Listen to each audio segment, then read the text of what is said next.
The 13th chapter, verse number 1. Let everyone and every person be subject to the governing authorities, for there is no authority except from God. Those which exist are established by God. Therefore, he who resists authority has opposed the ordinance of God. They who have opposed will receive condemnation upon themselves. We know that back here, after the flood, that God ordained human government. Human government is supposed to protect the people, the honest people from the crooks, the good people from the bad people, and protect the people from the government also. That's what government's supposed to do. For rulers are not a cause of fear for good behavior, but for evil. Do you want to have no fear of authority? We see what that's happening in America today, all the way across the nation, no fear of authority. One of the leaders in Black Lives Matter, he will not condemn the violence that they're bringing havoc to all the way across the nation. And something wrong with the government that won't control anarchy and violence in the nation. Do what is good, and you will have praise from the same. For the government is a minister of God to you for good. But if you do what is evil, be afraid, for it does not bear the sword for nothing, for the minister of God, an avenger, who brings wrath upon those who practice evil. Now, we've been studying the presidents of America and what effect they had on America and what effect they had on the world. No man is an island. What you do and how you live and behave affects other people around you. Some people have wrecked their lives and wrecked other people's lives also. We know that. Women and men have, in families, wreck people's lives, or they can build up people's lives. A mother and father is supposed to raise a God-honoring, what we might call citizens. Citizens that will be an asset to the community and to their country, and citizens that will fight for what is right when they're called upon to do it. James Abram Garfield was born November the 19th, 1831 in a log cabin. He died September the 19th, 1881.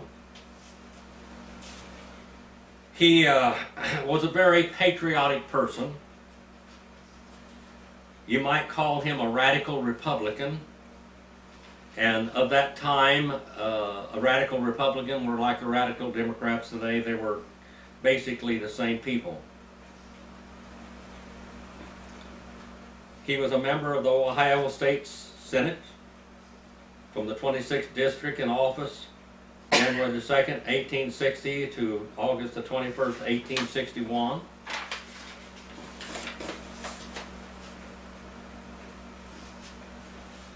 He was the only member of Congress, basically seating member of Congress, that actually was elected president while he was serving. He was a politician and a lawyer. He was a member of the United States Army from 1861 to 1863. His rank was Major General. His commands were the 42nd Ohio Volunteer Infantry and the 20th Brigade of the 6th Division Army of Ohio. The battles they were in basically was the American Civil War, the Battle of Middle Creek, the Battle of Shiloh, the Siege of Corinth, the Tullahoma Campaign, and the Battle of Chickamauga. Now let's go back and look at his early life. I have to stick to my notes because they are thick. And I can't remember everything about this man's life without reading my notes and going along. So please excuse my turning pages and reading.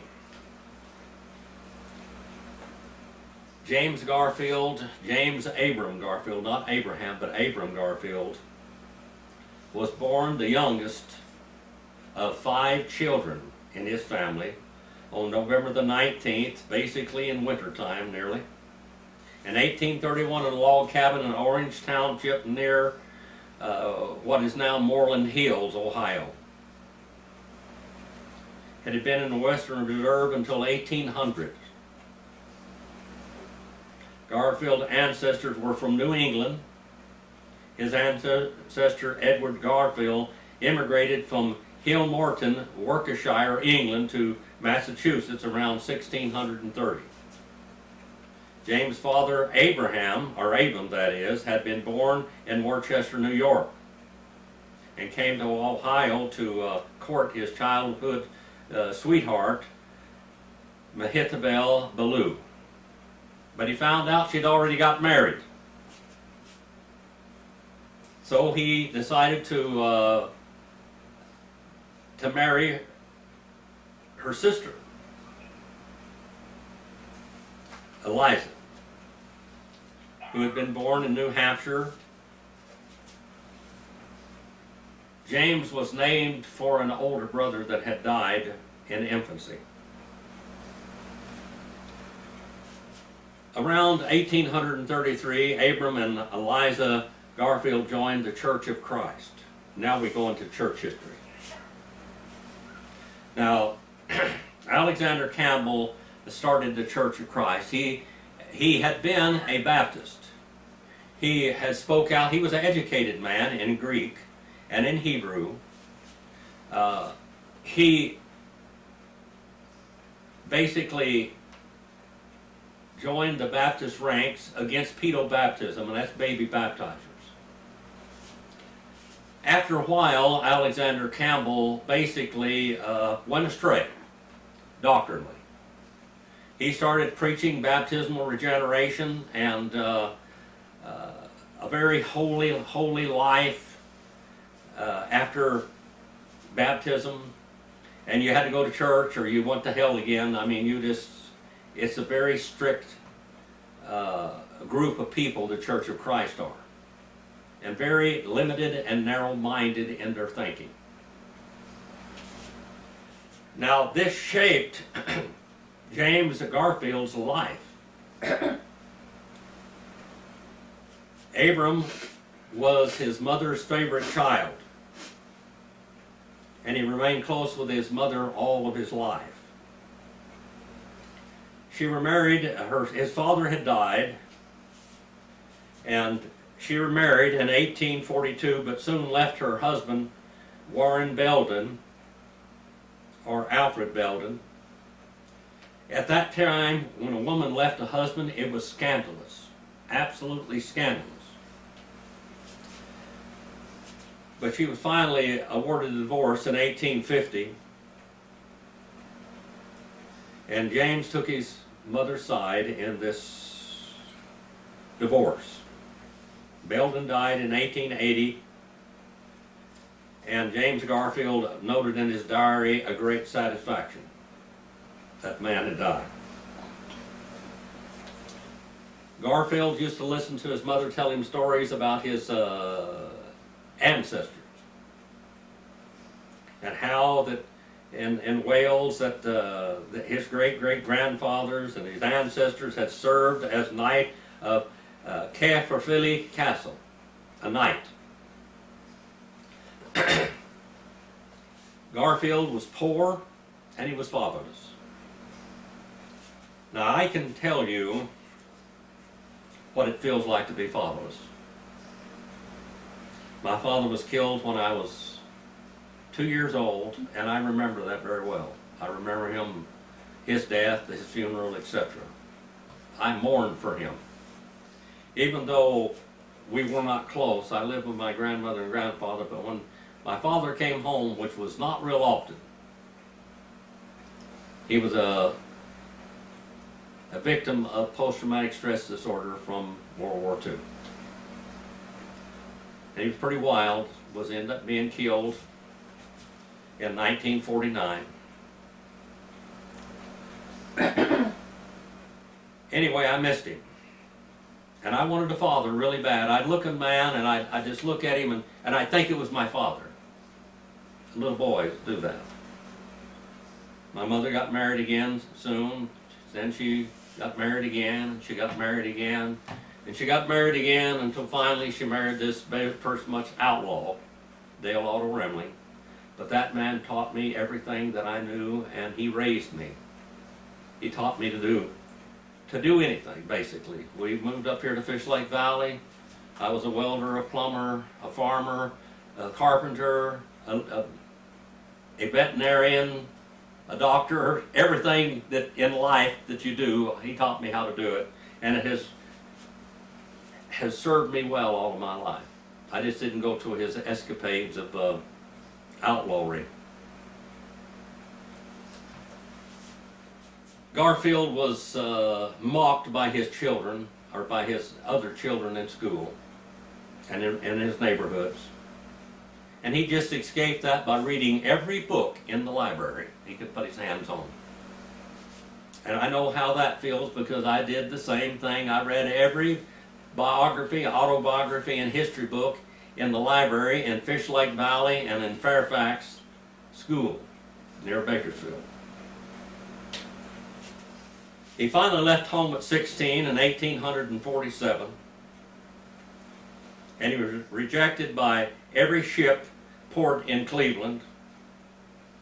And he finally found work on a canal boat, and his job was managing the mules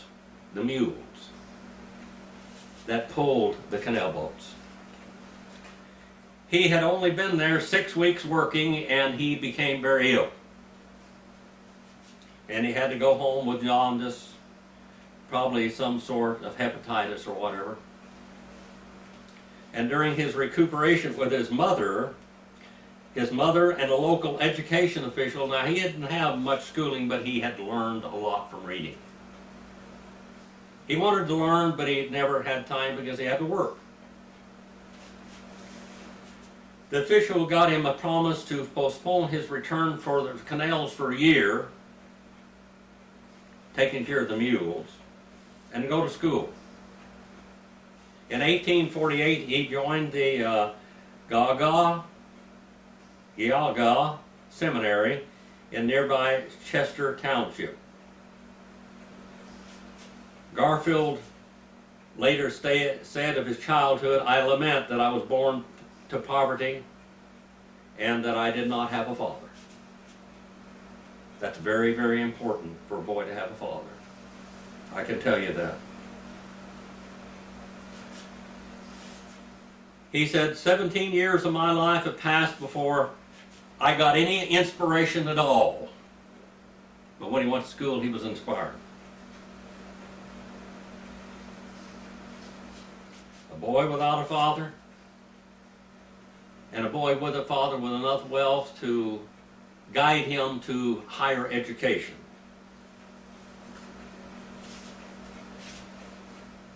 He attended there to the academy from 1848 to 1850. He learned and just absolutely just relished in academic studies. He was an excellent student. He applied himself. And he was especially interested in Greek and Latin. He became a Greek and Latin scholar and began to teach. He was very interested in language and speaking, public speaking. He began to appreciate the power that a speaker had over an audience. And he loved to defend unpopular truths against popular errors. The seminary was coeducational, and he was attracted to one of his classmates, Lucretia Rudolph, whom he later married. To support himself at the college, he worked as a carpenter's assistant and as a teacher.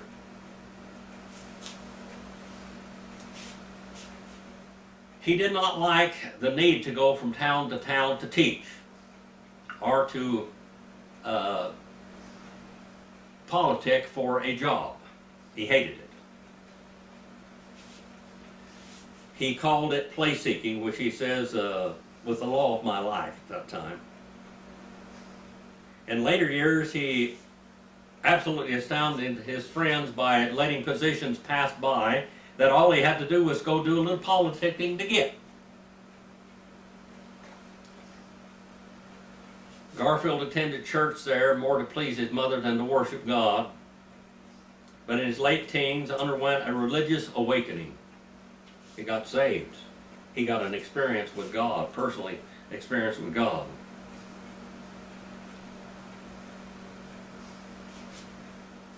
He attended many camp meetings back then, at one which he was born again on March the 4th, 1850, and baptized into Christ, he said, by being submerged in the icy waters of the Chargreen River.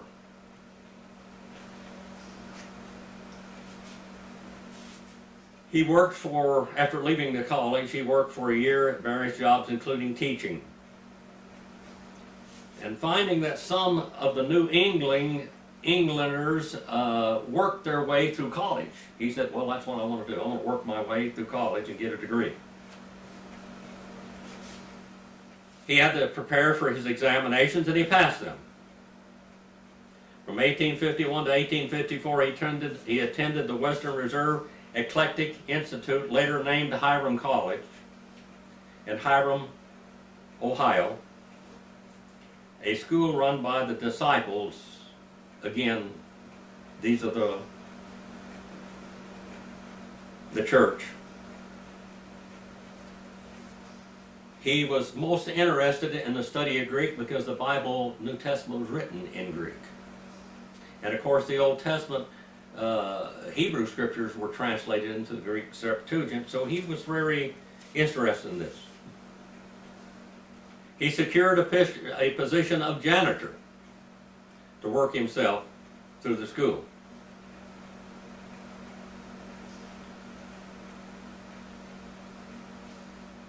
He met Lucretia Rudolph there, who also enrolled in Institute, and he wooed her while teaching her Greek. He developed a regular preaching circuit. He was a preacher. He had a regular preaching circuit at neighboring churches, in some cases earning a gold dollar per service. A gold dollar per service. So that means that they liked him. He was pretty good at preaching. By 1854, Garfield had learned all the Institute could teach him and was a full-time teacher. He enrolled in Williams College at Williamstown, Massachusetts, as a third-year student, given credit for 2 years. Study at the Institute after passing a cursory examination. When I went to the seminary, I took a placement examination, and this is what he did here also. His life and my life are a lot alike in so many ways. When I went to the seminary, I took a placement examination and I passed all the remedial classes. I was a freshman, but all I took was advanced classes. I didn't take any freshman classes. The next year, I was a freshman the first year. The next year, I was a sophomore. Or not a sophomore, but a junior. And from then on, I was a graduate student. He was impressed with the college president. The man's name was Mark Hopkins. He said the ideal college is Mark Hopkins, that is, on one end of the log and the student on the other.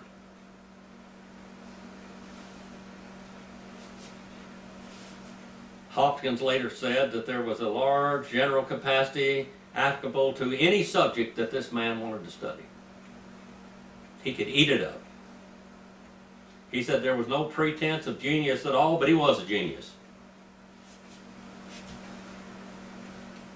He was hired to teach penmanship to the students of Pownall, Vermont,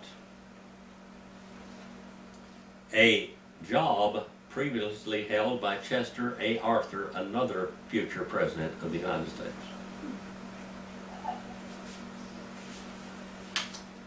Garfield graduated Phi Beta Kappa from Williams in August 1856, and he gave an address at the commencement.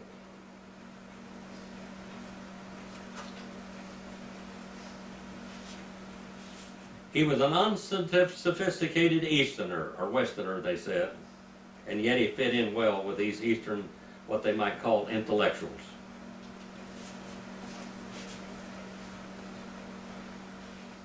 He had an extensive and positive influence on all of those around him. He returned back to Ohio with a degree from an Eastern college, and it made him a man of distinction. He returned to Hiram to teach at the Institute in 1857, was made its president. He didn't see education as his real calling, though, to tell you the truth. He thought that he would be better to apply his life to politics. He lived in an extremely anti-slavery atmosphere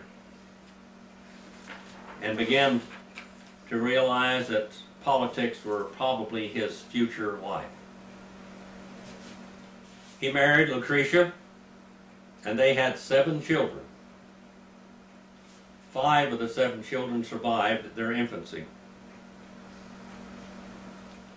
After his marriage, he decided to enter his name to read law. That meant he went in and became an apprentice lawyer.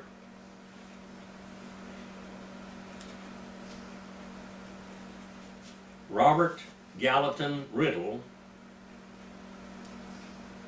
firm was in Cleveland, and he did his studying in Hiram, and he was admitted to the bar in 1861. The local Republican leaders invited Garfield to enter politics upon the death of one Cyrus Prentice.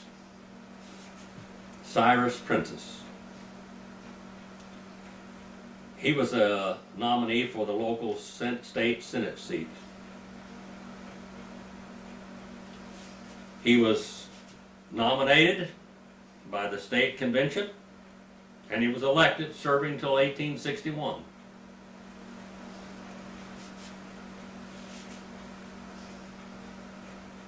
His major contribution as a senator was a bill providing for Ohio's first geological survey to measure its mineral resources, but the bill failed.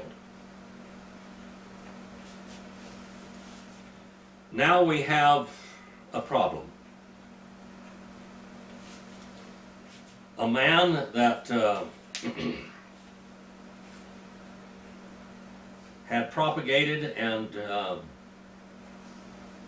bid for senator against Stanton, had made a lot of speeches. His name was Abraham Lincoln. Abraham Lincoln believed in big government. He was Hamiltonian. He believed that individual rights of states meant nothing, that the Union was basically the God of this country, that each state, the rights meant nothing to them. You have to realize now, when he was going to be elected as president, that he'd already made a lot of speeches, and that he had forbid the states from leaving the Union on pain of invasion. The states had the southern states had made statements and tried to sue for peace with what they called the Union, and they wanted to call themselves the Confederate States of America. They said they would pay for all military property that was in the South, that they wanted to be left alone. They wanted the high tariffs of the North. They were supporting 70% of the taxes and the income of the United States was coming from the South. And they wanted to bring in high taxes in and out, high tariffs in and out, and the Southerners were paying for this, and they wanted free trade. They wanted free trade. Now, England went along with the Confederate States, by the way, and so did many other nations. The North was looked upon as villains, trying to squish and squash and to lord over the weaker states, they said. The North was very powerful, and there were a lot of rich industrials in the North. In the industrial North, where they had basically corporate welfare for big businesses to grow, they were growing off of the taxes of the South. And the South didn't want to have anything more to do with this. They just said, leave us alone, you go your way, we'll go our way. The Civil War was not started over slavery, it was started over states' rights. In Abraham Lincoln's election, his inaugural address, he basically threatened to wage war on the South if they didn't pay their taxes. And if they tried to succeed, he would invade them. They put up that for a while, and he just kept listening with his ear to the ground, waiting for them to make one false move so he could declare war. And that happened at Fort Sumter. Now, a lot of the people in the North, the radical Republicans in the North and the anti-slavery abolitionists, they wanted to start a war over slavery. The war wasn't started over slavery. And when he was elected as president, when Abraham Lincoln was elected as president of the United States, Garfield started reading military texts. Now he's going to study out how to become a warrior, a general, a leader. He regarded the Civil War as a holy crusade against slave power. See, these people are looking upon it totally different than what Abraham Lincoln was doing. Now, the radical Republicans and the what we call the anti-slavery abolitionists, they were very outspoken. They wanted to lord over and just literally control the South, which is a total different culture there. When finally the Civil War started, Garfield knew that his place was in the Union Army. So he joined the Union Army.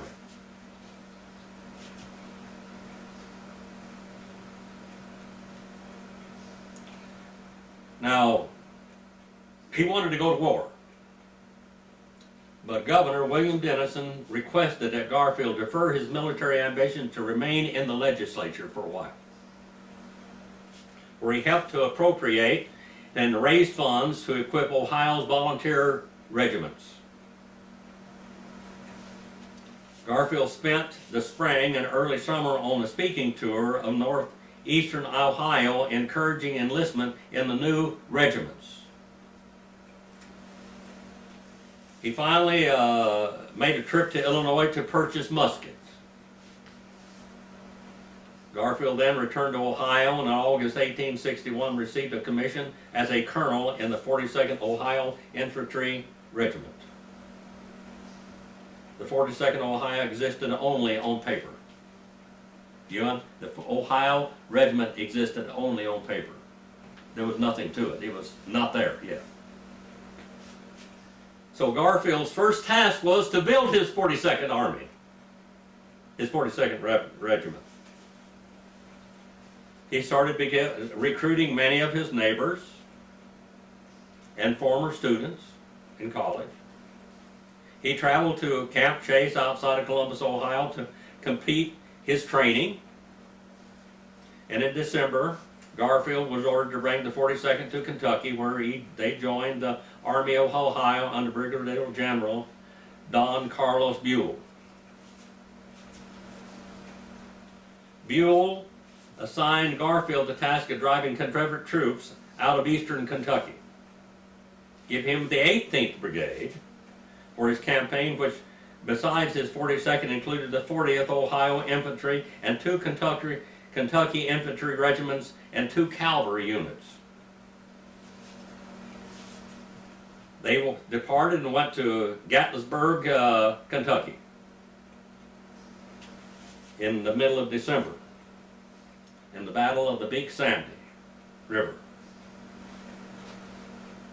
His march there was not much, uneventful, until he reached Paintsville, Kentucky on January the 6th, 1862, and this is the middle of the winter now, where Garfield's cavalry engaged the rebels at Jenny's Creek. The rebels as the Confederates. The Confederate troops were under Brigadier General Humphrey Marshall, and he held the town in numbers roughly equal to Garfield's numbers. But Garfield positioned his troops so as to deceive Marshall into gaining an advantage and thinking that the rebels or the Confederates had been outnumbered. Marshall ordered his troops to withdraw to the forks of Middle Creek. On the road to Virginia, Garfield ordered his troops to pursue them. They attacked the Confederate positions on January the 9th, 1862 in the Battle of Middle Creek. This was actually the only pitched battle that Garfield personally commanded. The Confederates withdrew from the field, and Garfield sent his troops to Prestonburg to reprovision itself. And in recognition of his success in the battlefield, Garfield was promoted to Brigadier General.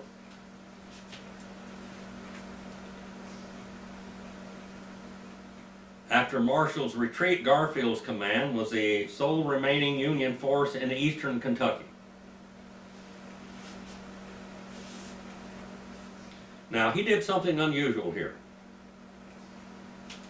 Now, he announced to all the people in the community that they, as rebel soldiers, he said, could return to their homes and live in peace and quiet,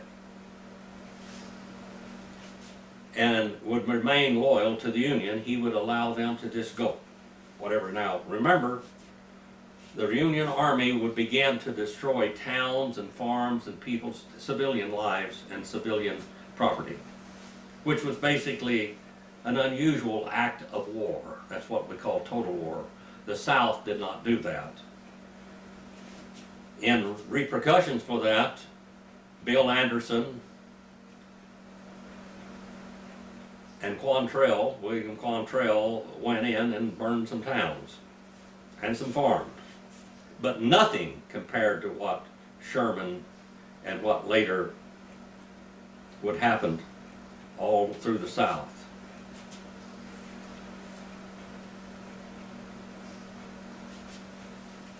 Now, the Garfield's promotion gave him a command to the 20th Brigade of the Army of Ohio, which ordered in early 1862 to join Major General Ulysses S. Grant. And they advanced on Corinth, Mississippi.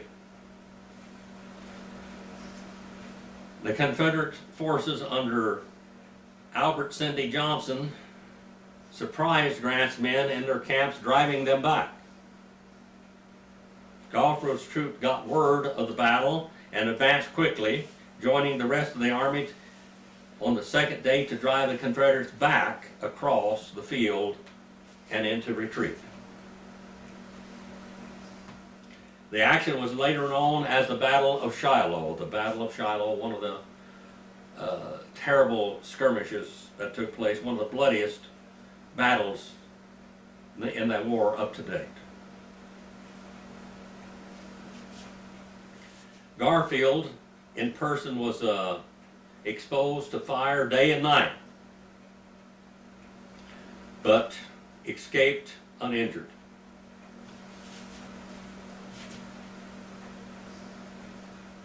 General Henry W. Halleck, Grant's superior, took charge of the combined armies and advanced ponderously toward Corinth. When they arrived, the Confederates had fled. That summer, Garfield suffered from jaundice and significant weight loss. He probably had hepatitis. He was forced to return home, where his wife nursed him back to health.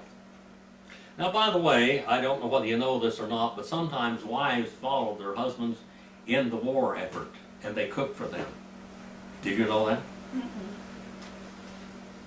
Sometimes the wives followed the husbands on the war trail, the battle trail, in the backgrounds, cooking for and nursing their husbands back to life. During this period of time also, embalming was began to be used. And soldiers would take their wages and pay for a receipt. They'll have a checkbook, or whatever you want to call it. If they got killed in battle, they were to be embalmed and actually buried in a grave. So many of the soldiers were not buried in a grave. They were just mass buried, thrown into a ditch and covered up a little bit or whatever. I think you've seen some of the horrible examples of this in movies, on TV, on YouTube, etc. While Garfield was home, his friends tried to gain him to a Republican nomination for Congress as a representative. He said he refused to campaign with the other delegates. He returned to military duty that autumn and went to Washington to await his next assignment. The man was a patriot.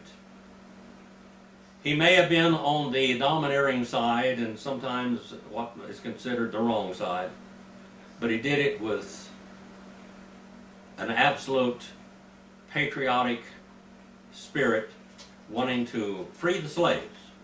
But the slaves weren't freed yet. The war wasn't over slavery until the Republicans were almost ready to oust Abraham Lincoln out of office because he was not fighting the war over slavery. Let's go on a little bit further. He was almost about to lose his, he was almost about to be replaced, Abraham Lincoln was.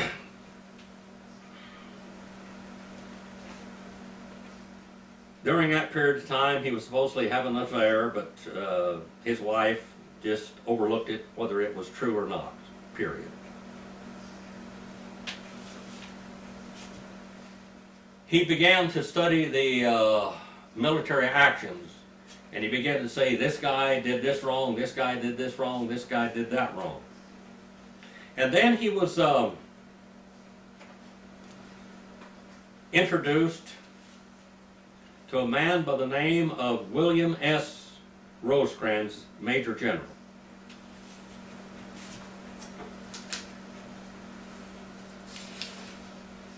Now, he began to be a personal friend of Rosecrans. Rosecrans suffered from insomnia.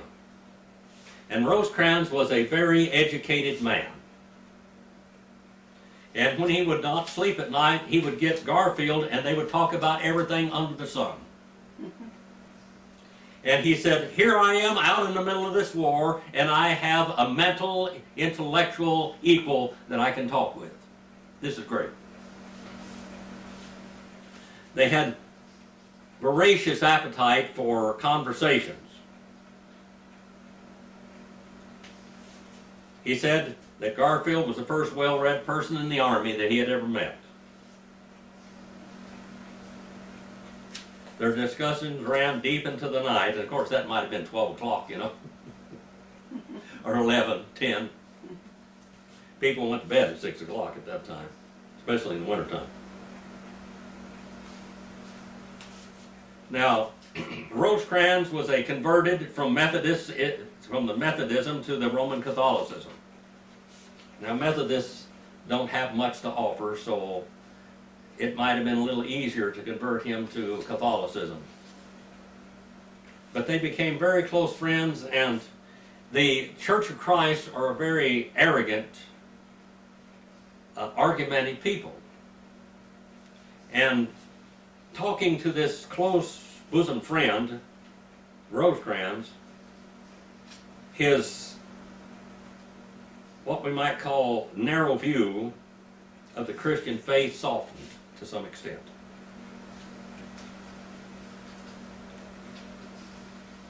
They worked together and devised a Tullahoma campaign to pursue and trap the Confederate General Braxton Bragg in Tullahoma. After the Union succeeded, Bragg retreated toward Chattanooga, where Rosecrans stalled and requested more troops and supplies. Garfield argued for immediate advance in line.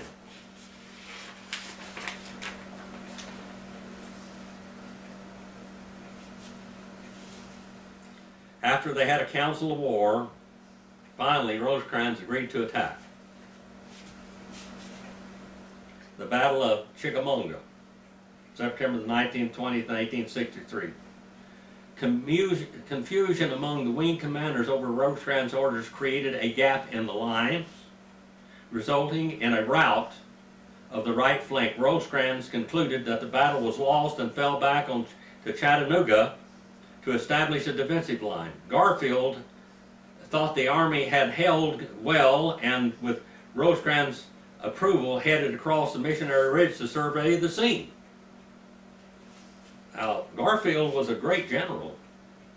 He was good at Greek and in Latin and whatever he studied, and he studied military strategy. Garfield was correct. His ride became legendary. While Rosecrans' error reignited criticism about his leadership, his army avoided disaster, and they were stranded in Chattanooga, surrounded by Bragg's army. Garfield sent a telegram to Secretary of War Edwin M. Stanton, alerting Washington that they needed immediate reinforcements to avoid annihilation. And Lincoln and Halleck delivered 20,000 troops by rail within 9 days. In the meanwhile, Grant was promoted to command the Western armies and quickly replaced Rosecrans with George H. Thomas. Garfield was report to Washington, where he was promoted to Major General, a commission he resigned before taking seat in the House of Representatives.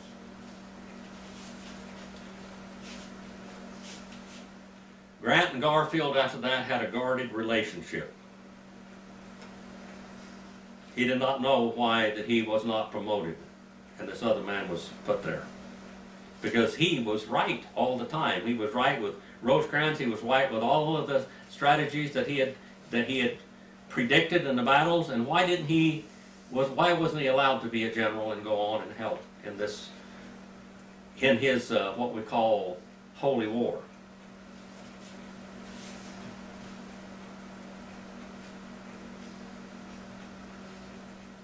In 1862, while he was in the Army, Garfield was approached by friends for running for Congress from Ohio's newly redrawn, heavily Republican 19th district, which he could win.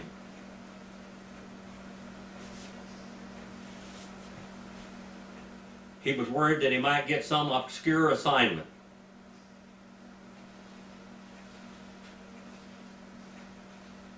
And it might, though, allow him to resume his political career. And the first regular session wasn't going to be until December 1863. And it allowed him to continue for his war service. In other words, he could continue being a warrior or a general.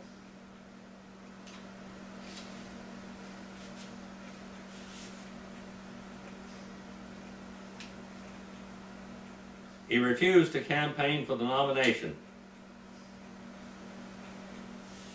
Back then, many people didn't campaign for their own political positions. They had their friends do it for them.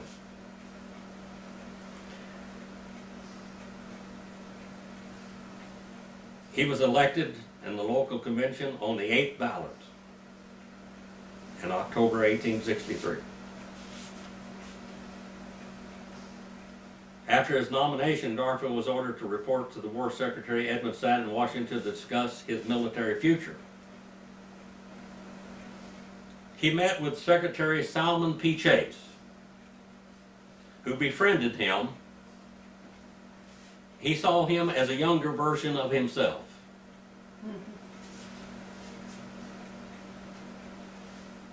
They agreed politically and were both part of the radical wing of the Republican Party. He took his seat in December 1863, and Garfield was extremely disgusted with Lincoln. He was disgusted with him. The war wasn't about slavery, it was about states' rights, and he didn't like it. He wanted to press the South hard. Many of the radicals, led by Thaddeus Stevens, wanted to rebel-owned lands confiscated from all of the owners of the South. They wanted it confiscated and held in common. You remember now that Abraham Lincoln and some of these people were great students of Karl Marx. The Republicans weren't like the Republicans today. Lincoln threatened to veto any bill on the widespread bias that they were going to confiscate all of the southern properties and redistribute the land and the wealth. They wanted to look at England's glorious revolution. A nation without a king, without a crown, but that was ruled by a parliament. Not the people, but the parliament. Lincoln finally realized that he was about to be replaced, and so he issued a war measure. Lincoln's war measure was called the Emancipation Proclamation. And then this Garfield said he was very, very much marveled at this Illinois second-rate lawyer could be the instrument to utter words which shall approach a memorable, what we might call an emancipation speech. The Emancipation Proclamation did nothing except that it was only a war measure, but it gave the radical Republicans a great favor toward Lincoln. Now here's our man. This is what we want. We want to take all the land from the South. We want to abolish slavery. We're going to control the taxes. We're going to build our land again. Build better and bigger. Big government, less states' rights. And you remember now that during this period of time, anybody in the North that spoke against Lincoln, any newspaper that spoke against Lincoln, the doors were shut to the newspaper and the editors were arrested.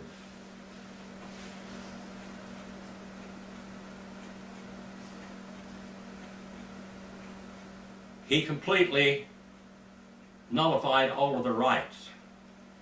And all those that would speak for him, he padded their pocketbooks. Garfield not only favored abolition safer, he believed that the leaders of the rebellion, as he called it, had forfeited their constitutional rights. He supported the confiscation of southern plantations and exile and execution of all the rebels as a means to ensure a permanent end to slavery.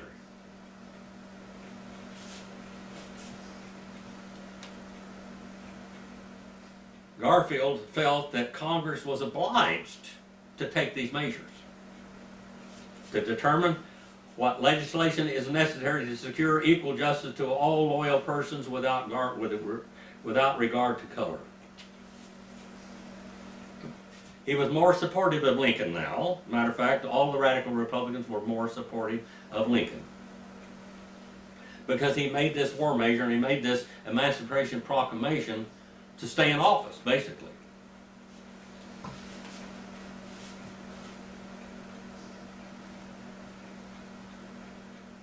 He differed from his party, that is, James Garfield did, in several ways. He was the only solitary Republican vote to terminate the use of boundaries in recruiting. In other words, you could only recruit this. Every person that joined the Army was a Illinois, it was a Ohio, it was whatever state you were in. He wanted to do away with states' rights and states' boundaries. They wanted to make a universal union.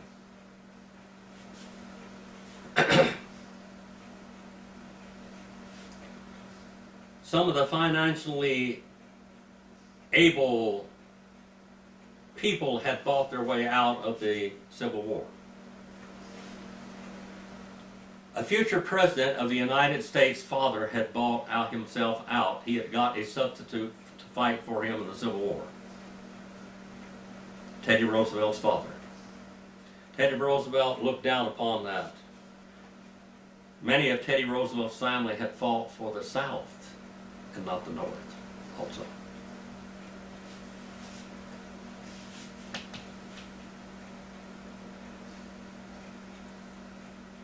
James Garfield was more supportive of Lincoln when he took the action against slavery. The action against slavery did nothing. It didn't free any slave anywhere.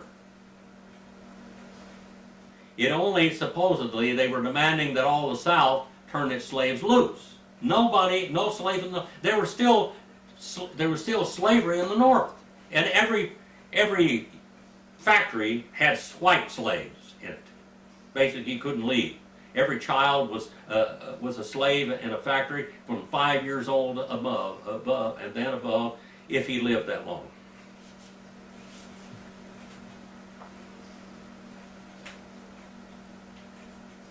He tried to demand that people could not exclude commutation or hire somebody to take their place in war. Under Chase's influence also, Garfield began a staunch proponent of the dollar backed by a gold standard, and this was absolutely good. A gold standard, basically you have zero inflation.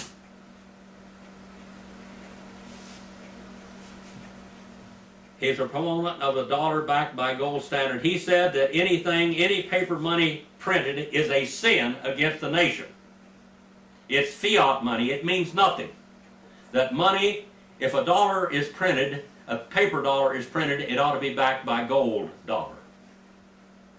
Now remember that there were silver, they wanted everything to be in gold.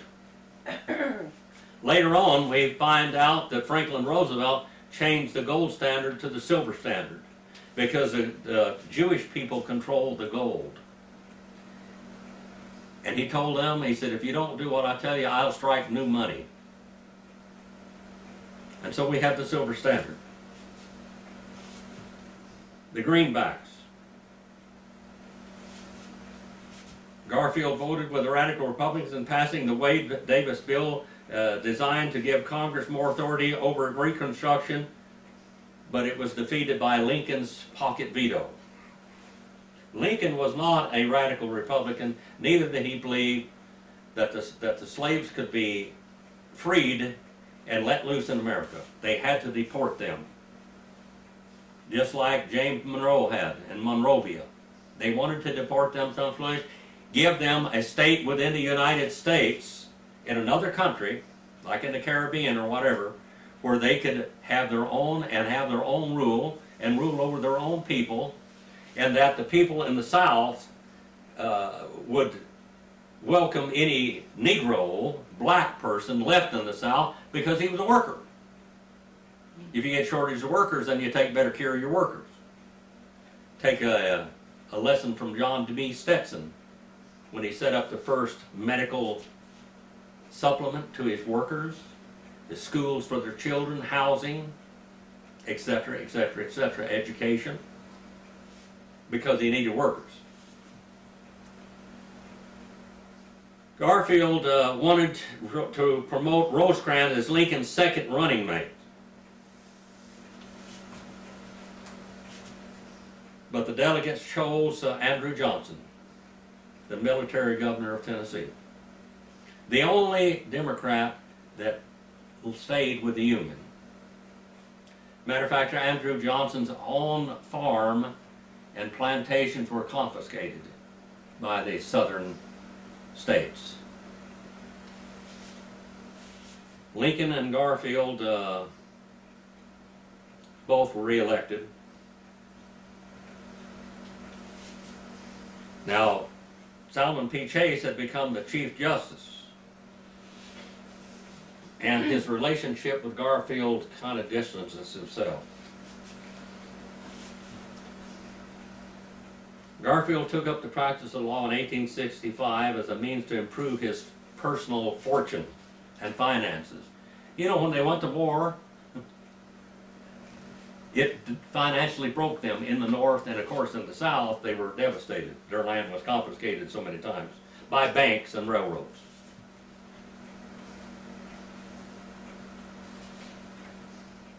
They were about to have, Wall Street was about to have an absolute insurrection after Lincoln's assassination, and riots occurred. And he stood up and he gave this speech. He did not praise Lincoln, and he did not condemn Lincoln. What he said was as important as what he didn't say. Fellow citizens, clouds and darkness are around him. His pavilion is dark waters and thick clouds of the skies. Justice and judgment are the establishment of his throne. Mercy and truth shall go before his face. Fellow citizen, God reigns and the government of Washington still lives. He didn't mention Lincoln. He didn't mention the assassins. He didn't mention the South. He didn't mention anything. And it was a great speech. He finally said of Abraham Lincoln later, he said, Lincoln was one of the few great leaders whose wisdom increased with his power. Basically, Lincoln usurped complete power over the economy and over what you said. Anything. It was complete power, big government, and very little freedoms in any local. He said, as Lincoln's power grew and his control grew, his wisdom increased with his power. Now, he wrote some very flowery words, as you know, in his speeches. Garfield was a firm supporter of black suffrage.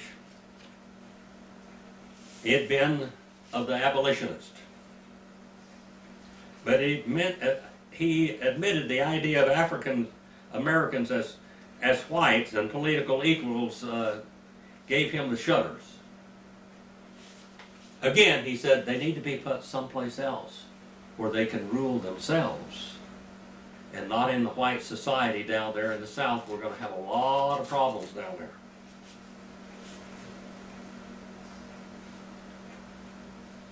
President Johnson sought a rapid restoration of the southern states and re-enfranchisement. In other words, so the people of the South could vote and that they wouldn't lose their properties, etc., etc., etc.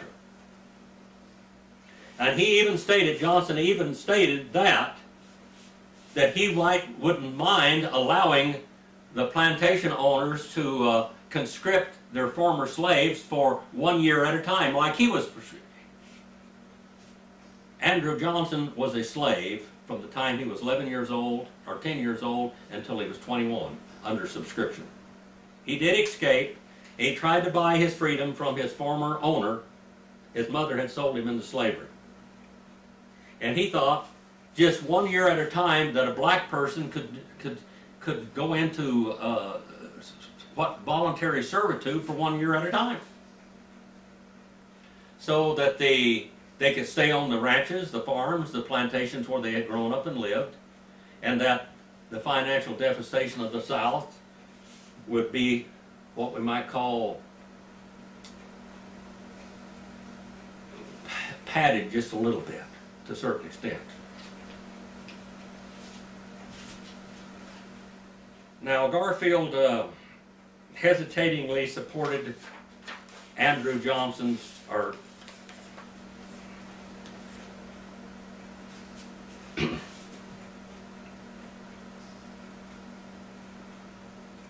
his efforts to restore the South and the North and to declare peace.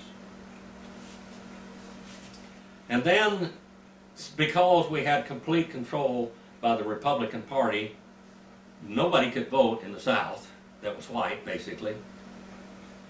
And if you had been in any army, any kind of a general or whatever, leader in any Southern army in the Confederate States, you might be hung.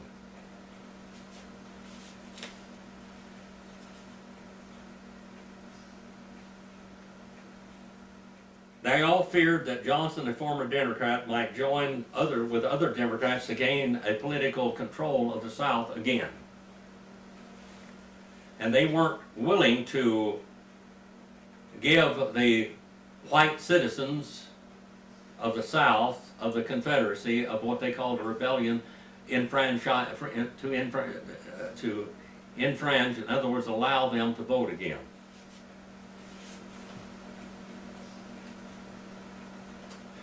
The conflict between the branches of government was a major conflict of the 1866 campaign, when Johnson, taking the campaign trail to the swing around circle, the South was still disenfranchised, and Northern public opinion behind the Republicans, they gained 2/3 majority of both houses, and Garfield, having overcome his challengers in the district nominating convention, was easily reelected. Garfield opposed the original initial talk of impeaching Johnson, but he had to leave on other pressing business when the vote was taken. He later said that he was aligning himself with Thaddeus Stevens, that sought Johnson's removal. They didn't want anybody sympathetic to the South at all. And yet this Southern Democrat warrior that had now become president, that was a former slave himself, that was born in a horrible, terrible condition. His family had been slaves for many years, white slaves. They should have seen, James Garfield should have seen that this man was even born in a worse condition than he was. He had become an orphan. His father had died. He never went to school one day in his life. Andrew Johnson didn't. And he worked his way up in the government and finally became President of the United States. Ulysses Grant succeeded Johnson in 1869, and Garfield had moved away from remaining the radicals and Stevens and their leader that died in 1868.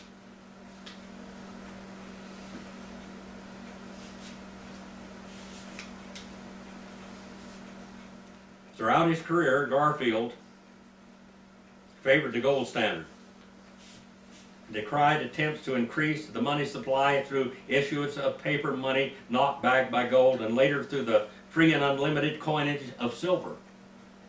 He said all money should be precious metal with stability. He said anything else is a sin against the people of the nation. And boy, where are we in a mess today. Any party which commits itself to paper money will go down amid the general disaster, covering with the curses of the ruined people that it has ruined. In Garfield in 1868 gave a 2-hour speech on currency in the House, which was widely applauded at that time. He advocated a gradual resumption of the specie payments, in other words, buy back all the greenbacks.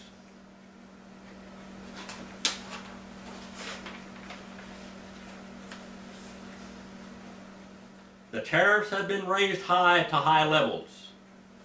That's what the war was over. The tariffs had been raised to high levels during the Civil War. Afterward, Garfield made a close study of the financial affairs, advocating removing the tariffs toward free trade. That was the whole war, cause of the Civil War. It was over tariffs and taxes. The Republican position was a protective tariff that would allow American industries to grow. Basically, in many ways, this was nothing but corporate welfare. His break with his party likely cost him his place on the Ways and Means Committee of 1868 or 67. Even though the Republicans held a majority in the House until 1875, Garfield remained off that committee because of his advocacy against high tariffs.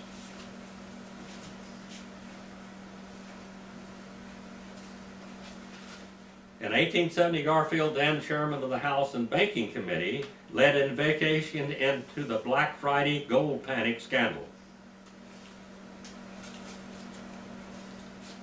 Garfield blamed the easy availability of fiat money and greenbacks for financing the speculation that led to the scandal and to the collapse.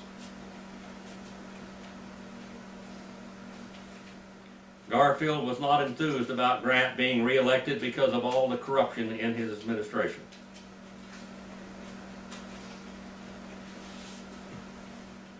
He said, I would say that Grant was not fit to be nominated, and Horace Greeley is not fit to be elected. We just got the lesser of the evil.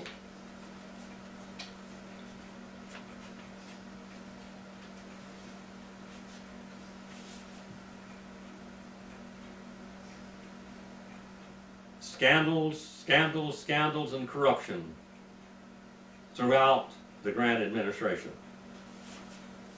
This is why Jesse James and Frank James and these people went to war, personal war against the railroads and the banks.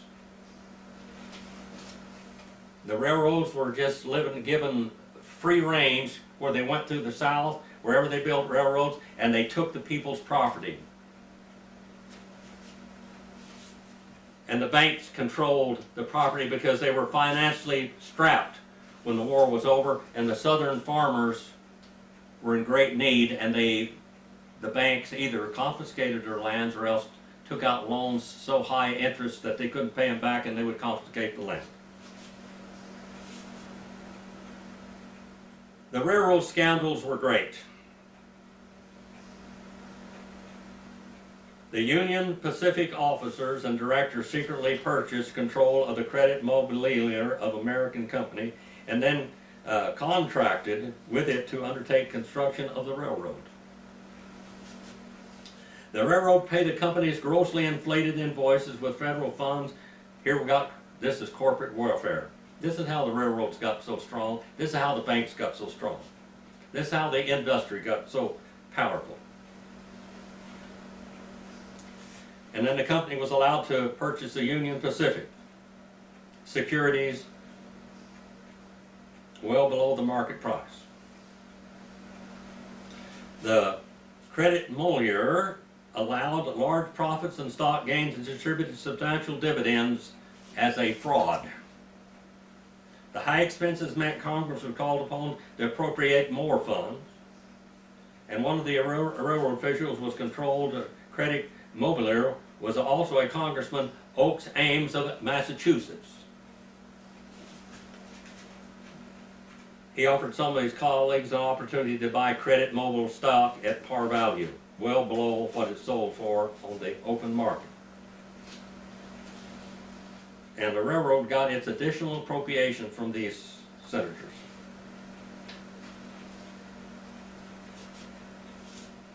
All this took place during Grant's term. And here we have James Garfield all along watching the whole situation. Garfield was kind of tied up in this scandal to some extent, but he really, they offered him what they call a loan, a $300 loan, but he paid it back. Nobody else did, but he did.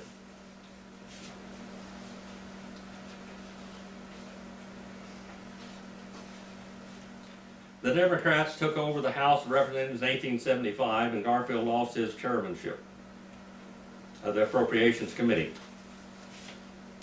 The Democratic leadership of the House appointed Garfield as a Republican member of the Ways and Means Committee now, and many of his leadership rivals defeated in 1874 Democratic landslide. Blaine was elected to the Senate. Garfield was seen as a Republican floor leader and the likely speaker should the party regain control of the chamber. All this time, the Republicans are allowing corporate welfare tremendously because the Republicans are these crooks under Grant's leadership.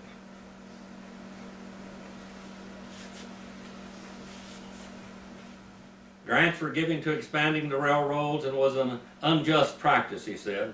And he also opposed the monopolistic practices of the corporations. We have monopolies. Remember that Teddy Roosevelt broke the monopolies.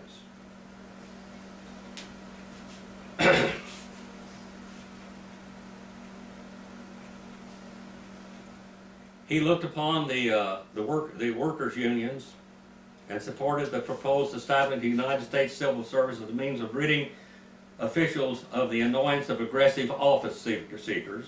And here is why he lost his life later. We had the stalwart Republicans and the moderate Republicans. The stalwart Republicans are the ones that wanted to keep what they call the gratuity system. I watched a man the other day talk about James Garfield, and he didn't know what the stalwarts were. This guy wrote a book and everything else. He didn't know who the stalwarts were. The stalwarts believed in graft, and that when you were elected to office, you had the right to import and employ your friends, whether they were able to do the job or not.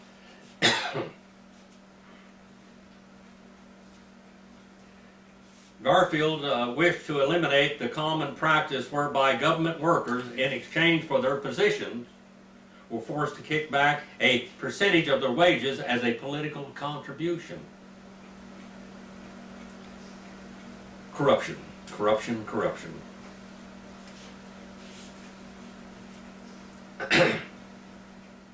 In 1876, the presidential election approached Garfield, but Garfield was loyal to Senator Blaine and fought for the former senator's nomination. At the 1876 political national convention in Cincinnati, when it became clear after 6 ballots that Blaine could not prevail, the convention nominated Ohio Governor Rutherford B. Hayes. And although Garfield had supported Blaine, he had kept good relationship with Hayes and wholeheartedly supported the governor. Garfield had really hoped to retire from politics after his term expired and devote himself to full-time practice of law. He liked to practice law. He liked being a lawyer. But he thought that his need to support his party. So he sought re-election and won it easily in October.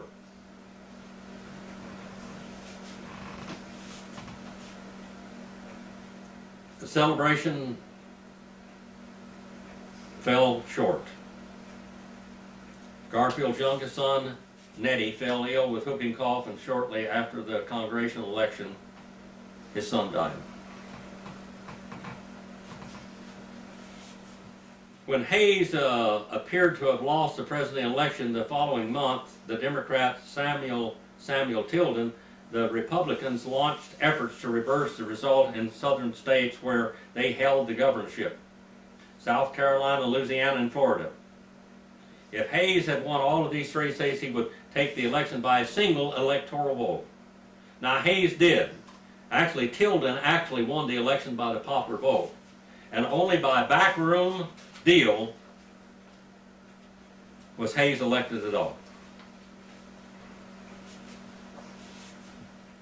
Grant asked Garfield to serve as a neutral observer in the recount in Louisiana. The observer soon recommended to the state electoral commission that Hayes be declared the winner. Garfield recommended the entire vote of West Felicia Parish, which had given Tilden a sizable majority, be thrown out. The Republican governors of the three states certified that Hayes had won the election and won their states. The Democrats were outraged.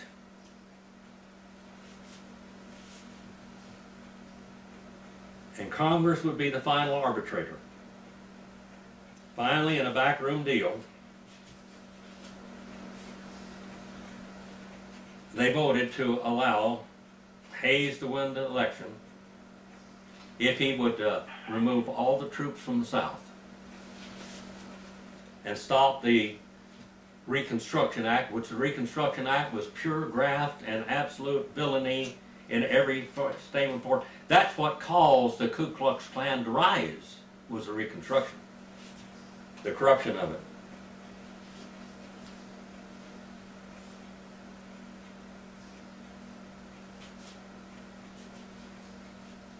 Hayes needed Garfield's expertise to protect him from the agenda of a hostile Congress, and he asked him not to seek it. Garfield, as the president's key legislator, gained considerable prestige and respect for his role. When Congress debated what became the Bland-Allison Act to have the government purchase large quantities of silver and strike it into fully legal tender silver dollars, this is when the silver dollars began, actually.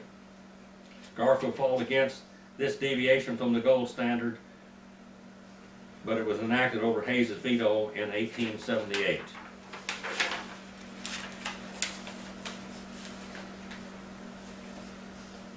I know this is a long message because this is a long story.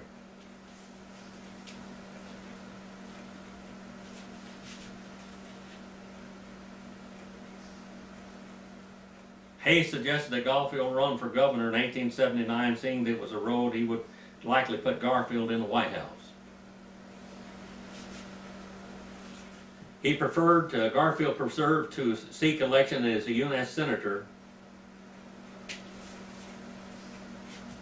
and other candidates fell to the wayside, and Garfield was elected to the Senate by a General Assembly in January 1880, though his term was not scheduled to commence until March the 4th, 1881, when he was going to become president. He was never seated in the United States Senate. Garfield was one of the three attorneys who argued for the petitions in the landmark Supreme Court case of Ex parte Milligan in 1866, and his clients were pro-Confederate Northern men who have been found guilty and sentenced to death by military court by treasonous activities. If you were in the North, you couldn't support anybody in the South. You died. The case turned on whether the defendant should instead have been tried by civilian court, and result in ruling that civilians could not be tried before military tribunals while the civil courts were operating. The oral argument was Garfield's first court appearance. Jeremiah Black had been taken in as a junior partner the year before and assigned to the case to him in the light of his highly regarded oratory skills. With the result, Garfield instantly achieved a reputation as a prominent appellate lawyer.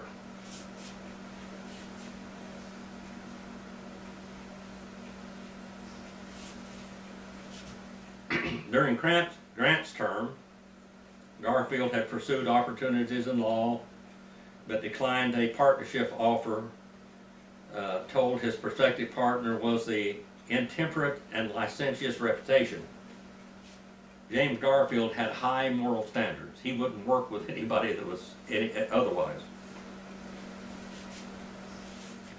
Garfield in 1871 traveled to Montana Territory to renegotiate the removal of the Bitterroot Salis tribe to the Flathead Reservation.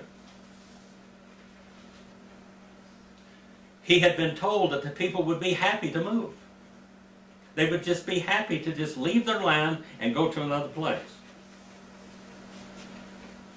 Garfield expected it to be an easy task. Remember, this man is a moral person. And he knows what right and wrong is and black and white is, okay? He knows what it is. Instead, he found the Salish determined to stay in their Bitterroot Valley homeland. His attempts to coerce Chief Charlo to sign the agreement nearly brought about a military clash.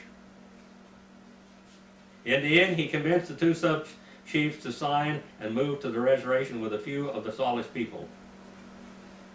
Garfield never convinced Charlo to sign, although the official treaty document voted on by Congress bore his forged mark. So even though he was an honest man, he found out that he had this bad job, but he was still going to do what his country wanted, and he wanted that land, even if he had to forge the chief's signature.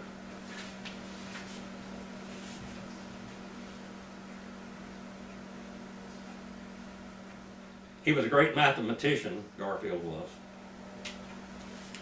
And he developed the trapezoid proof of the Pythagorean theorem. His finding was placed in the New England Journal of Education, Mathematics, by historian William Dunham, wrote that Garfield's trapezoid work was really a very clever proof of that theory.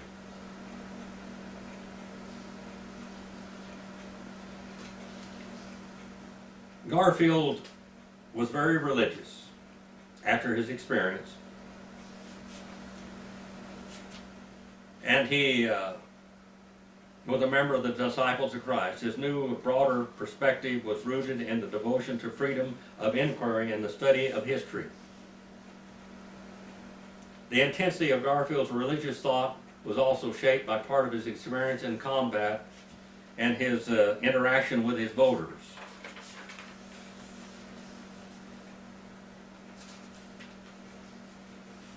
Garfield entered the 1880 campaign season committed to Sherman as his choice for the Republican presidential nominee.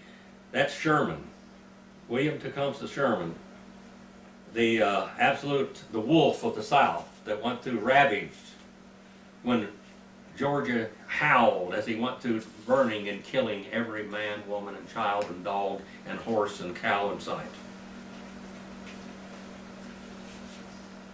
Even before the convention began, they found out that Sherman wasn't their man. The Republican Party split in two factions, the stalwarts and the federal government patronage system, and the half-breeds, as they were called, who supported civil service reform. This is what got Garfield killed. There was a Roscoe Conklin in New York, was a floor leader of the stalwarts. They believed in political favors, and they did not want to give up their ability to buy political favors. And Garfield was definitely against it.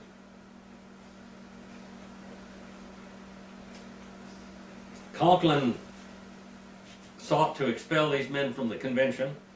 Garfield rose to defend the men, giving a passionate speech in defense of their right to reserve judgment.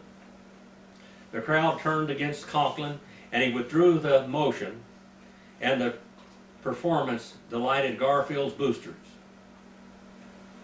Now they believed more than ever that this was the man to run for president.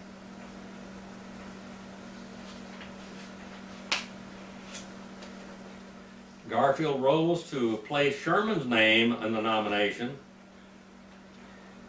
His nominating speech was well received, but the delegates mustered little excitement for the idea of Sherman as the next president. He had a bad reputation with blood on his hands.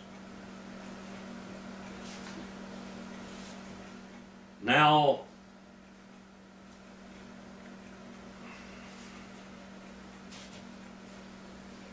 basically, the dark horse candidate Garfield won.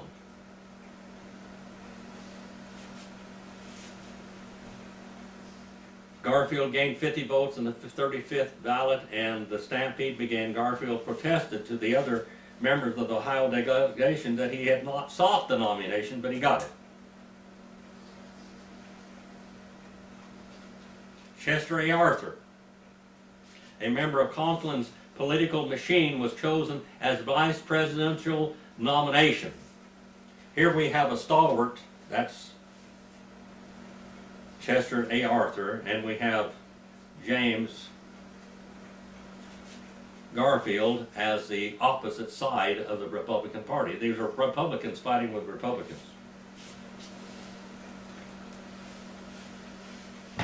Garfield traveled to New York to meet with party leaders there, and after convincing the stalwart crowd to put aside their differences and unite for a coming campaign, Garfield returned to Ohio, leaving the active campaigning to others. The Democrats settled on their nominee, Major General Winfield Scott Hancock of Pennsylvania, a career military officer. Democrats expected to carry the solid South with this man.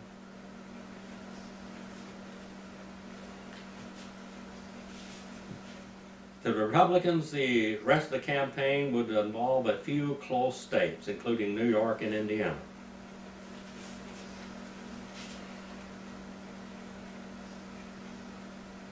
The practical differences between the candidates were few, but the Republicans began to campaign with a familiar theme of waving the bloody shirt, reminding the North voters that the Democratic Party was responsible for secession and 4 years of civil war. The Democrats were. That's exactly the opposite of what happened, but they were waving the shirt that if the Democrats were in power, that they would have another civil war. All the time, in the South, we've got problems with the Reconstruction. If the Democrats held power, they would reverse the gains of the war and dishonor Union veterans and pay Confederate veterans pensions out of the federal treasury. 15 years had passed since the Civil War.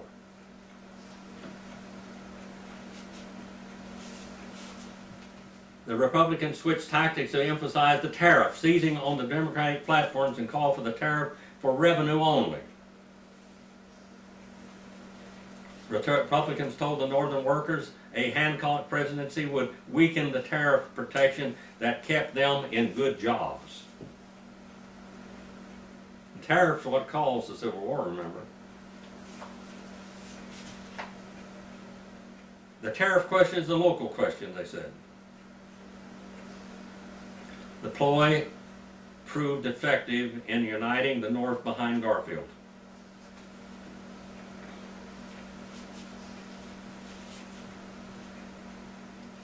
Between his election and his inauguration, Garfield was occupied with assembling a cabinet that would establish peace between Conklin's and Blaine's warring factions.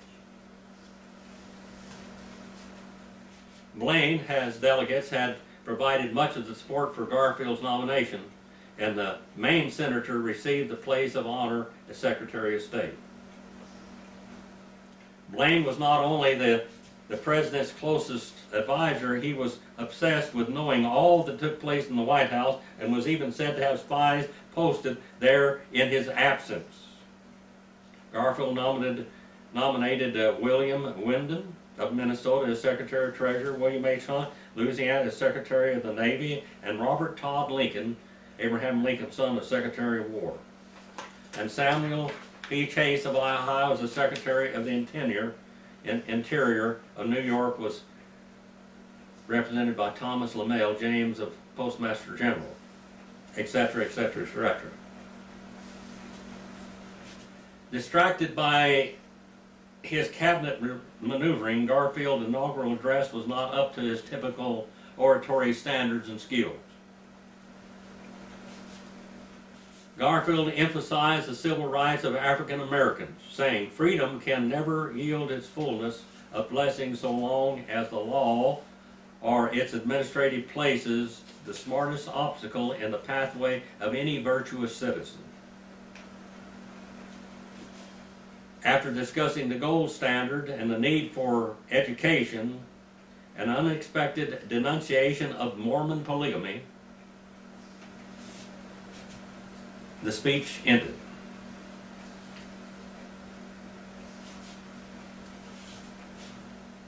When Garfield appointed James, it infuriated Conklin, a factional opponent of the Postmaster General, who demanded a compensatory appointment for his faction, such as the position of Secretary of Treasury. The squabble occupied much of Garfield's presidency.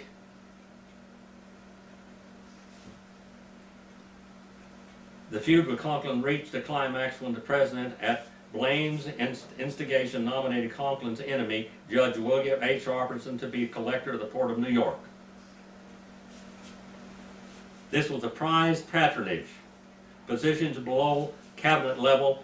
When held by Edwin A. Merritt, Conklin raised the time-honored principle of senatorial courtesy in an attempt to defeat the nomination to no avail. Garfield, who believed the practice was corrupt, would not back down and threatened to withdraw all nominations unless Robertson was confirmed, intending to settle the question whether the president, his New York colleague, Senator Thomas Platt, resigned the Senate seats to seek vindication, but only found further humiliation.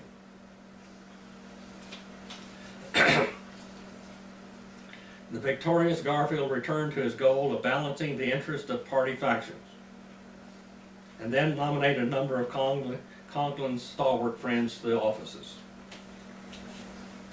In 1880, President Hayes nominated Stanley Matthews to the Supreme Court.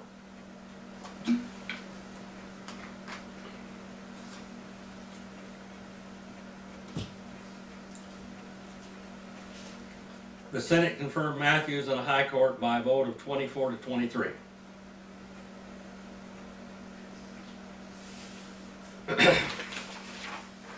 Reforms.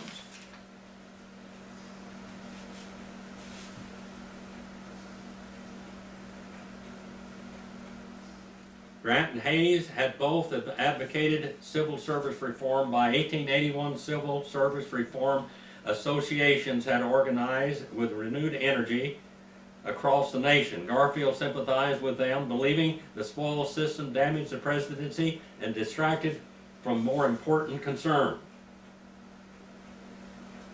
Some reformers were disappointed that Garfield had advocated limited tenure only to minor office seekers and had given appointments to his old friends, but many remained loyal and supportive of Garfield. Corruption in the post office also cited out of this reform. Profiteering. Post office construction. The star routes were moneymakers. People that never did anything, they received great salaries.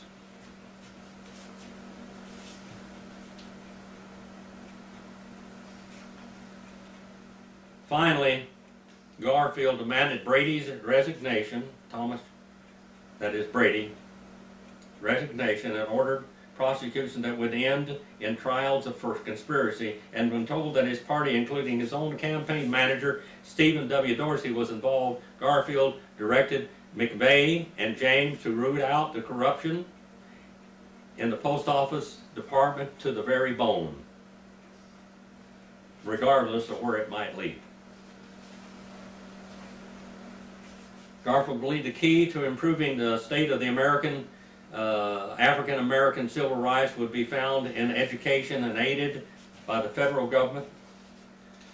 And during the Reconstruction, freedmen were gained citizenship and suffrage, which enabled them to participate in government. And he believed that the South had eroded their rights,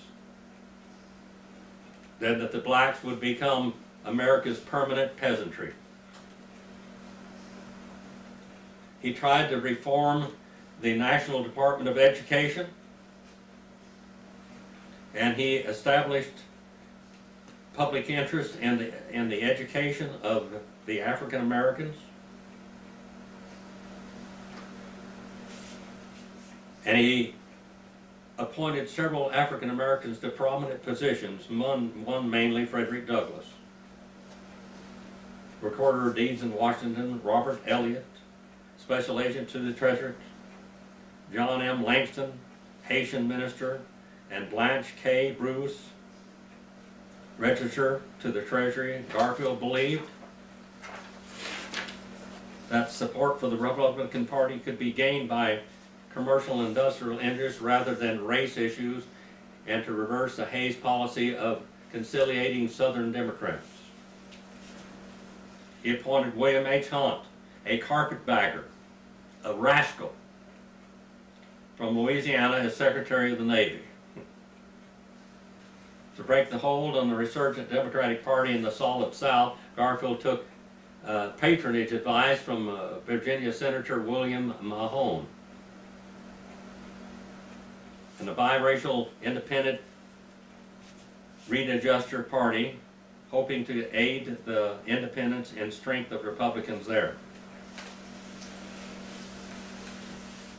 While entering the presidency, Garfield had little foreign policy experience at all. He didn't know anything about foreign policy. And he leaned heavily on Blaine, James G. Blaine. He believed he wanted to promote freer trade. The reason for the Civil War was tariffs. Now he wants to promote free trade. He believes that's the way to go, especially within the Western Hemisphere. Increasing trade with Latin America would be the best way to keep Great Britain from dominating the region. He was encouraging exports, and they believed that they could increase American prosperity. Garfield authorized Blaine to call for a Pan-American conference in 1882 to mediate the disputes between the Latin American nations and to serve as a forum for talks and increasing trade. This is why we had the Civil War. Now he's reversing Lincoln's policies.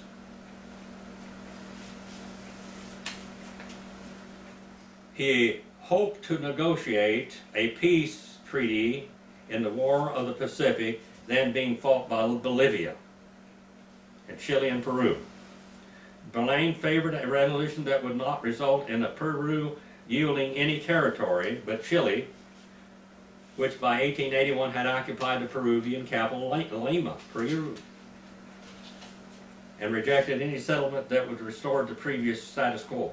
Garfield sought to expand American influence in other areas, calling for the renegotiation of the Clayton-Bulwer Treaty to allow the United States to construct a canal through Panama, what we call the Panama Canal, without British involvement, as well as attempting to reduce British influence in the strategy located in the Kingdom of Hawaii, which became a state. He's doing some pretty brilliant moves with Blaine as his helper.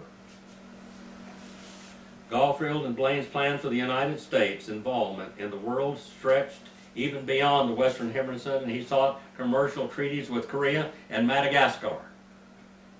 Garfield also considered enhancing the United States military strength abroad, asking Navy Secretary Hunt to investigate the conditions of the Navy and an eye toward expansion and modernization, which Teddy Roosevelt brought to its peak. In the end, these ambitious plans came to nothing when Garfield was assassinated. 9 countries had accepted invitations to the Pan-American Confederacy. Garfield's successor canceled the conference. Naval reform continued under Arthur, if only a more modest scale than Garfield and Hunt had envisioned, ultimately ending in the construction of the Squadron of Evolution.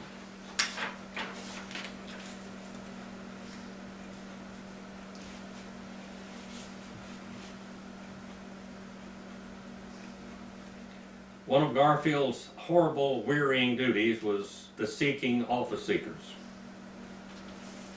And there was a guy, Charles J. Gittu, which had come to the White House, which had approached Garfield administration and also Blaine over and over again. He was of the stalwart position. In other words, he believed in political favors. Gittu was of that. And who was Garfield's vice president? Chester Arthur? What? Arthur? Garfield's vice president was a stalwart from the Conklin group.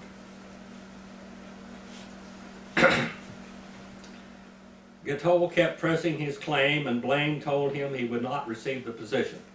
He wanted to go to France as an ambassador and consulship for France, but he couldn't speak French. He just wanted a political position. Gatto began to think that he had lost his position because he was a stalwart. And his idea was if Garfield was to die, then Chester A. Arthur would become president, which was a stalwart, and that people like him would gain positions. And Garfield was about to leave Washington for a cooler climate. Washington was a horrible, what we call malarial-infested swamp. And he knew that Garfield would leave Washington. On July the 2nd, 1881, he made plans to kill him. Either a position or death, blood. He purchased a gun and he thought would look good in a museum. He purchased a gun which he thought would look good in a museum because he was going to kill the President of the United States. So he had a good-looking gun to put in the museum, the gun that killed Garfield. And he followed Garfield several times. But in each of his plans, they were frustrated and he lost his nerve. His opportunities had dwindled down to one. When Garfield was going to depart from the train for New Jersey on the morning of July the 2nd, he was going to kill him.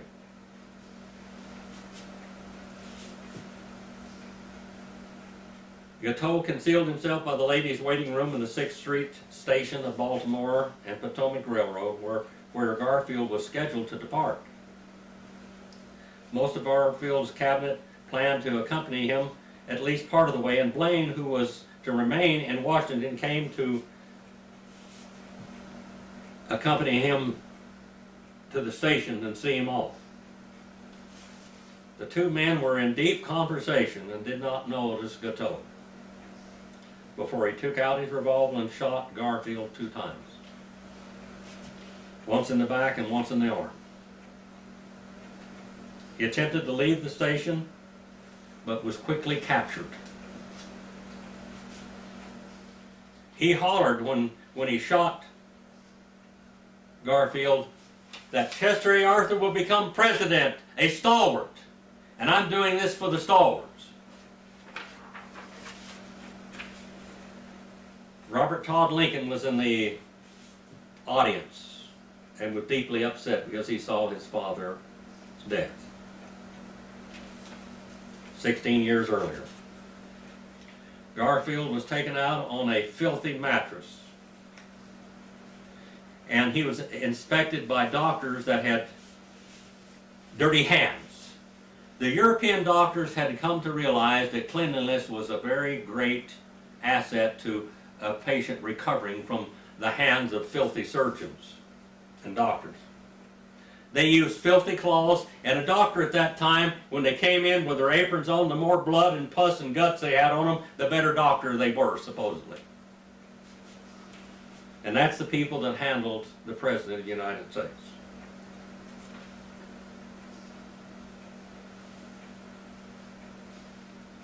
There was a man, a doctor by the name of Joseph Listers, and his pioneer work in antisepsis was known to the American doctors, with Lester himself having visited America in 1876. But few of them had any confidence in this black magic, so to speak, using alcohol and steam and hot water to cleanse instruments from these unknown, invisible little microorganisms and bacteria.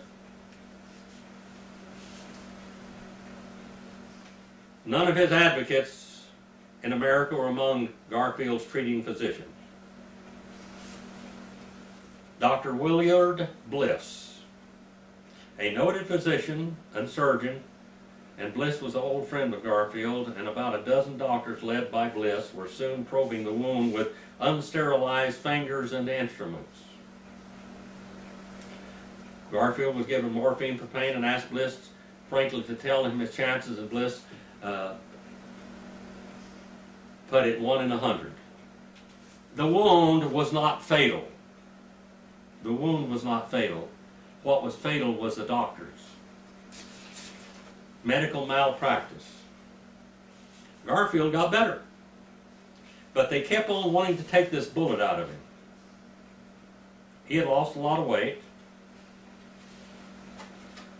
and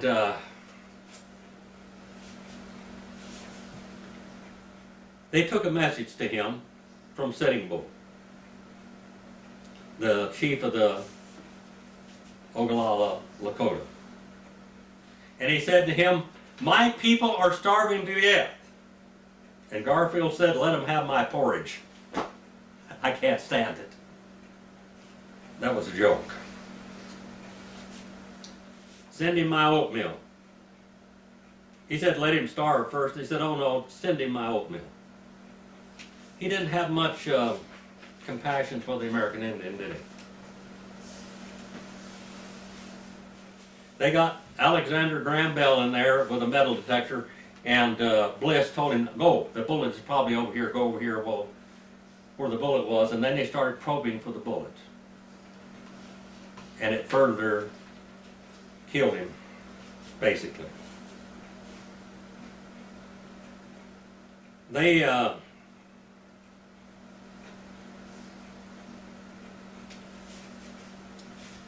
tried to keep the president comfortable, so they invented air conditioning unit. Washington's number heat was unbearable. They prepared air and fans over ice, and then had reduced the temperature. The dried ice had reduced the temperature in the sick room 20 degrees. Engineers from the Navy along with the scientists worked together to develop this version of air conditioning to help the president recover.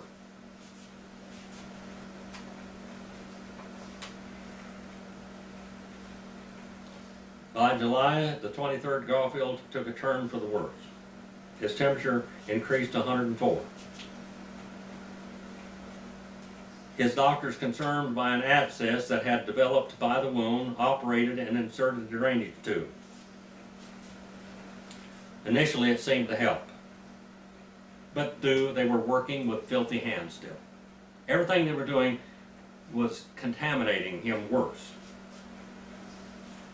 He was able to hold a brief cabinet meeting in bed on July the 29th. Bliss had told him, "Don't excite Garfield by any way." Then the doctors had again probed the abscess which went into Garfield's body, hoping to find the bullet. The bullet wasn't the problem. It was infection from their own filthy hands and instruments. They made the infection worse. He only performed one more state act in August, signing an extradition paper. By the end of the month, the president was so much more feeble than he had been. His weight had decreased from 210 pounds to 130 pounds.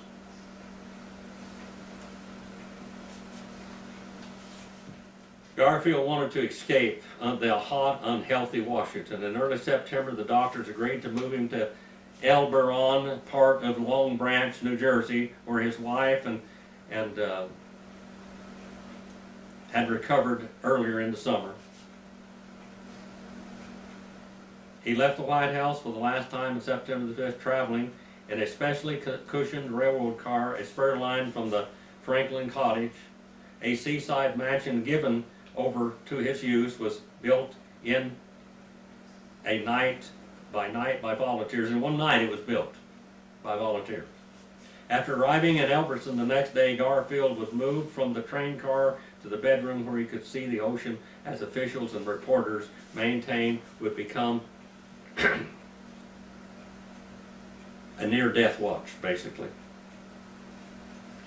Garfield's personal secretary, Joe Stanley Brown, wrote 40 years later, "On this day I cannot hear the sound of the low, slow roll of the Atlantic on the shore, the sound which filled my ears as I walked from my cottage to his bedside without recalling again that ghastly tragedy."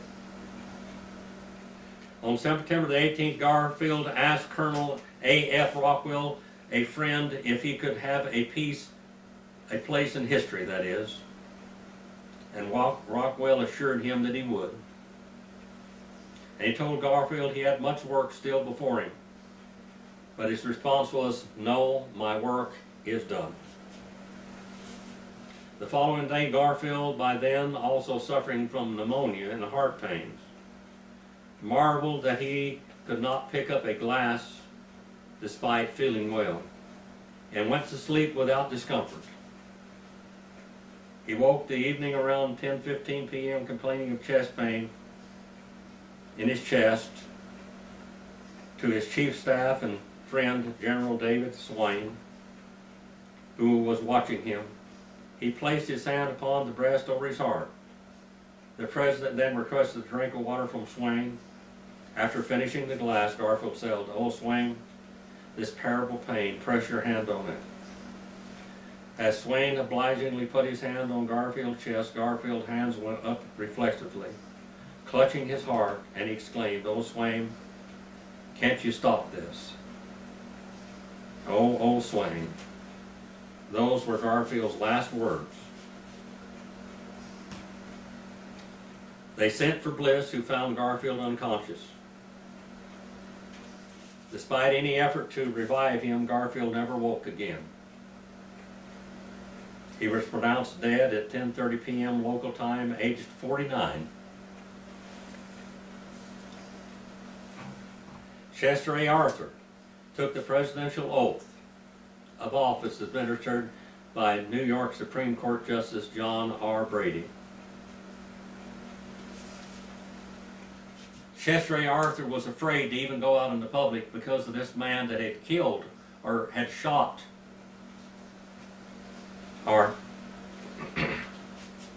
Garfield. Had said, "Chester A. Arthur will be the new president, a stalwart." Chester A. Arthur not only pardoned my great-great-grandfather Sam Paul from the Detroit House of Corrections, but he also became a staunch civil service reformer, which was the opposite of where he came from. Many people believe that Garfield had a non-lethal wound, that basically he was starved to death and killed by malpractice. Even the man that killed him said that I didn't kill him. The doctors killed him by malpractice. They should be sued for malpractice and hung for the death of the presidency. Well, they hung him later anyway, about a year later. Gateau was indicted on October the 14th, 1881 for the murder of the president. He said he admitted to the shooting of the president, but not the killing. He said General Garfield died from malpractice, not my wounds. He was executed on June the 30th, 1882. Garfield's funeral train left Long Branch on the same special track that had brought him there, traveling over tracks blanketed with flowers and past houses adorned with flags. His body was transported to the Capitol and then continued to Cleveland for a Cleveland burial. Shocked by his death, the Marine band leader, John Phillips Sousa, composed a march in memoriam. John Phillips Sousa, which was played when Garfield's body was received in Washington, D.C. And again, more than 70,000 citizens, some waiting over 3 hours, passed by Garfield's coffin as his body lay in the state of the United States Capitol Rotunda. Later, on September the 25th, 1881, in Cleveland, more than 150,000 people in number, equal to the entire population of that city, likewise paid their respects. and John Phillips Susan March was again played. His body was temporarily entered into the Schofield family vault in Cleveland Lakeview Cemetery until his permanent memorial was built. Memorials to Garfield were erected across the country. On April 10, 1882, 7 months after Garfield's death, the United States Post Office Department issued a postage stamp in his honor. 1884, the Conservative of Flowers. In 1887, the James A. Garfield Monument was dedicated in Washington. Another monument in Philadelphia's Fairmont Park was erected in 1896. In Victoria, Australia, Cannibal Creek was renamed Garfield in his honor.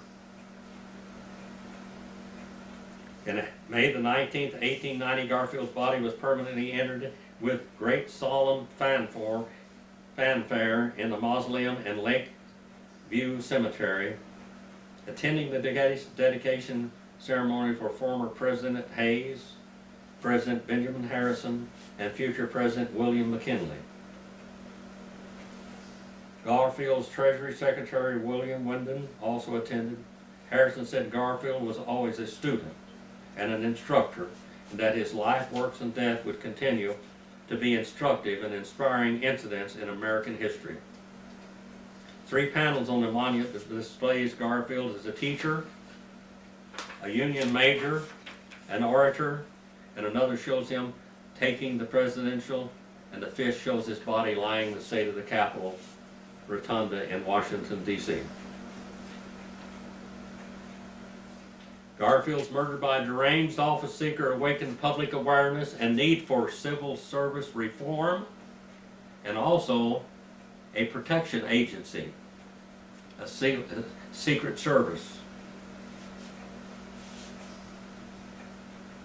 George H. Pendleton, a Democrat from Ohio, launched a reform effort that resulted in the Pendleton Act in January 1883, and this act reversed the spoils system where office seekers paid up or gave political service to obtain and keep federal appointed positions. Under that act, appointments were awarded only on merit and competitive examination. Civil service reform had become a part of now the government. The bad thing is that this civil service reform only covered 10% of federal government workers.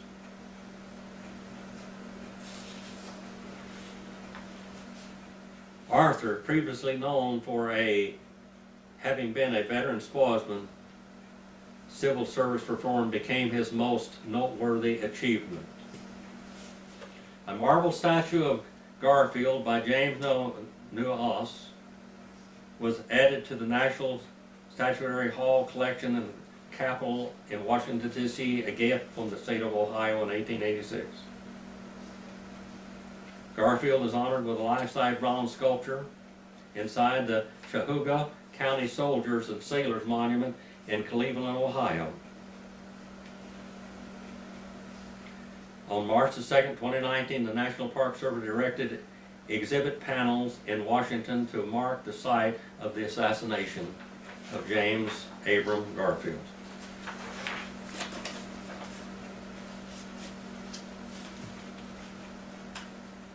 Garfield's life was an example of how you can succeed from a poor birth until a great man, and education. Education is the key to greatness in many ways, and he believed that.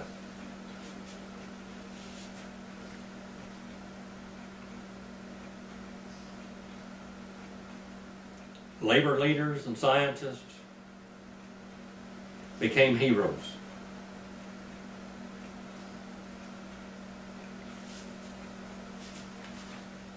Chester A. Arthur tried to further his ambitions in honor of this man.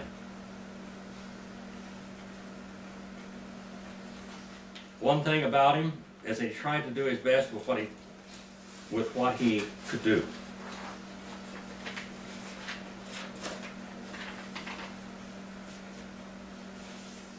America,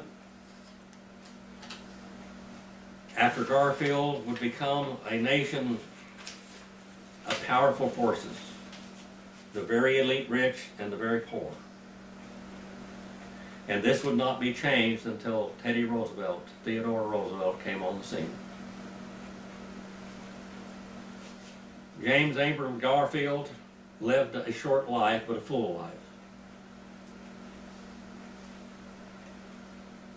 He died in service for his country. He actually took part in the Civil War, even though he didn't look at the South's rights to exist at all, the Southern states. He can be an example to us what you can do. Education is a key to many things in life. He was our leader for a short time in America. And he tried his best to do what he thought was right, without political graft. He made mistakes. He had a twisted view of the American Indian. He had a twisted view of the rights of the South and the Southern states. But he fought, and he was an honest man and a brave man. Father, we finish this message. It's a long message. And Father, there's one man that lived in this nation that grew up from extreme poverty into the highest office of the nation. Let us remember him and what he did, and even the mistakes that he made, that would better serve us as we look to men to occupy that place of authority. Please forgive me where I fail you, in Jesus'